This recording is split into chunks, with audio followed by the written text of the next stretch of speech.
नमस्कार मित्रांनो, आज शुक्रवार 6 मार्च 2026. शेतकरी मित्रांनो, तुरीच्या दरात पुन्हा एकदा मोठे बदल पाहायला मिळाले असून संपूर्ण महाराष्ट्रात पहा मित्रांनो काय मिळतोय तुरीला बाजारभाव.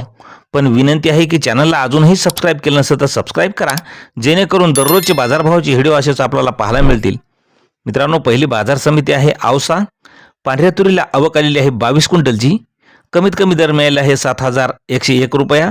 सर्वसाधारण दर 7,371 रुपये, तर जास्तीचा दर मिळाला 7,601 रुपया. यानंतरची बाजार समिती तुळजापूर. आवक आलेली आहे पांढऱ्या तुरीला 19 क्विंटलची. कमीत कमी दर मिळाला आहे 7,000 रुपये. सर्वसाधारण दर 7,600 रुपये, तर जास्तीचा दर मिळाला 7,850 रुपये. यानंतरची बाजार समिती आहे पैठण. पैठणला तुरीला आवक आलेली आहे 19 क्विंटलची. कमीत कमी दर मिळाला 7,400 रुपये. सर्वसाधारण दर 7,600 रुपये, तर जास्तीचा दर मिळाला 7,651 रुपये. मित्रांनो, यानंतरची बाजार समिती आहे सिल्लोड.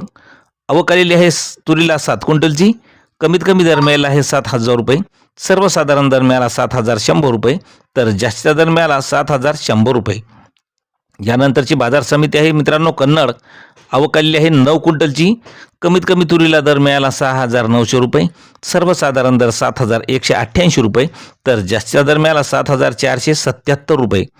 यानंतरची बाजार समिती देवणी. आवक आलेली आहे 30 क्विंटलची. कमीत कमी दर मिळाला 8,041 रुपये. सर्वसाधारण दर 8,146 रुपये, तर जास्तीचा दर मिळाला 8,251 रुपये. तर शेतकरी मित्रांनो, असे दररोजचे बाजारभाव पाहण्यासाठी चॅनलला सबस्क्राईब करायला विसरू नका. धन्यवाद.